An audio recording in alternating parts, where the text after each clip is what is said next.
రుచికి సరిపడా ఉప్పు వేసి బాగా కలుపుకుందాం. ఇప్పుడు ఇందులో మనం ఉండి ఉంచుకున్న రైస్ని కూడా వేసి బాగా కలుపుకుందాం.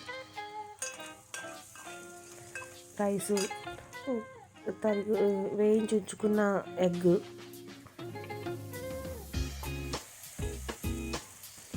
Garam masala, red chilli powder వేసి బాగా కలుపుకుందామండి. బాగా కలుపుకున్నాక మనం ఒక 5 minutes వరకు వేయించుకుందామండి. మీడియం టు హై చేస్తూ వేయించుకుందాం. బాగా కలుపుకున్నాక ఇందులో మనం తరిగి ఉంచుకున్న కొత్తిమీర వేసి కూడా వేయించుకుందామండి. కొత్తిమీర వేసిన 2 నిమిషం పాటు వేయించుకున్నాక స్టవ్ ఆఫ్ చేసేయచ్చు.